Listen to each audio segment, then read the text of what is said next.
Hi అండి, నా పేరు వాసు. 2 రోజులుగా శివాజీ గారు మాట్లాడిన విషయాల మీద న్యూస్ ఛానల్లో డిబేట్స్ జరుగుతున్నాయి. అయితే ఆయన మాట్లాడిన విషయాల మీద నాకు కూడా కొన్ని డౌట్స్ ఉన్నాయి. డౌట్స్ క్లారిఫై చేసుకోవడానికి ఈ వీడియో చేస్తున్నాను.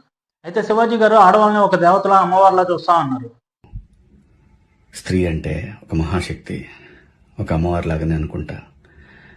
ఎందుకంటే ఒక దేవతలా అమ్మవారిలా చూసినప్పుడు మనం కాళికాదేవిని పూజిస్తున్నాంగా. ఒకసారి పిక్కు పెడతా చూడండి. ఆ పిక్కులో కాళికాదేవి ఏ సందేశం ఇస్తున్నారు? ఆడవాళ్ళు ఎక్కడ ఉన్నా, ఎలా ఉన్నా ఒక దేవతలా పూజించబడాలి, గౌరవించబడాలి. అంతేగాని వాళ్ళకి ఇష్టం లేకుండా టచ్ చేయాలని చూస్తే చేతిలో తలగే చూశారుగా, తెగిపడిద్ది అనమాట. అది ఆడవాళ్ళని దేవతలా చూడటం అంటే. మరి ఆడవాళ్ళని దేవతలా చూస్తా అన్నప్పుడు అసభ్యంగా వాళ్ళ మీద చేతులు వేసే వాళ్ళకి సందేశం వాళ్ళని వీళ్ళకి సందేశాలు ఇస్తారేంటి?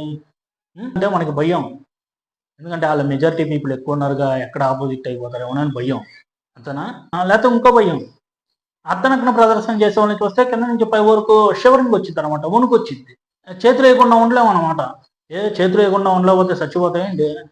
కంట్రోల్ చేసుకోకపోతే చచ్చిపోతాయండి? చేతులు వేయకుండా కంట్రోల్ చేసుకోకపోతే అని నేను చెప్పట్లా. మన సంస్కృతి సంప్రదాయాల గురించి మాట్లాడుతున్నారు కదా, ఆ సంస్కృతి సంప్రదాయాల్లోనే ఉన్నాయి. కామాన్ని కంట్రోల్ చేసుకోండి, బ్రహ్మచర్యం పాటించండి అని. అర్థమైందా?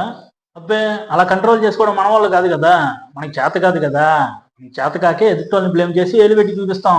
ఇది కూడా నేను చెప్పట్లా, స్వామి వివేకానంద గారు లాంటి పెద్ద పెద్ద మహానుభావులు చెప్పారు. మనకి చేత కానప్పుడే ఏదైనా ఎదుటి మీద ఫైర్ అవుతాం. ఇది కూడా నేను చెప్పట్లా, గొప్ప గొప్ప మహానుభావులు చెప్పారు. మనకి బ్రహ్మచర్యం పాటించడం చేత కాదు, మన వాళ్ళకి పద్ధతిగా ఉండండిరా అని చెప్పడం చేత కాదు, వాళ్ళని కంట్రోల్లో పెట్టడం చేత కాదు, ఇవన్నీ చేయడం చేత కాదు. కానీ పైకి సంస్కృతి సాంప్రదాయాలు పాటించండి అని మాత్రం చెప్పేస్తాం. ఎందుకంటే చెప్పడం చాలా ఈజీగా, చేయడం కష్టం. ఆ చేయడం చేతకాక ఎదుటిని బ్లేమ్ చేస్తూ ఉంటాం అనమాట.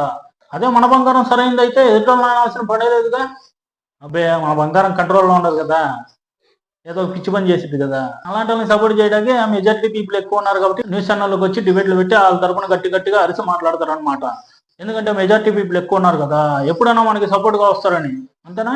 నేను ఒక మహిళ మాట్లాడారు న్యూస్ ఛానల్ ఎస్కేవిజం గురించి. దీన్ని మేడం ఎస్కేవిజం అనేది మన వాళ్ళని కంట్రోల్లో పెట్టుకోవడం చేతకాక ఎదుటి బ్లేమ్ చేస్తూ ఉంటాం అనమాట. దీన్ని అసలైన ఎస్కేవిజం అనేది. మనకి చేత కాదు, ఎదుటి మీద పడిపోయి గట్టిగా అరిచేసి న్యూస్ ఛానల్లో డిబేట్లు పెట్టేస్తూ ఉంటాం.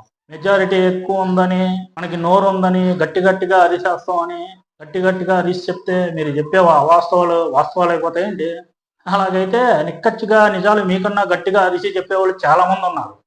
నిక్కచ్చి నిజాలు గట్టిగా అరిచి చెప్పి అవును ఇది కరెక్టే అని అందరి చేత అనిపించగలిగే వాళ్ళు చాలా మంది ఉన్నారు. అంతెందుకు, నోరున్న ప్రతి ఒక్కడు అరవగలడు. మీరు అనొచ్చు,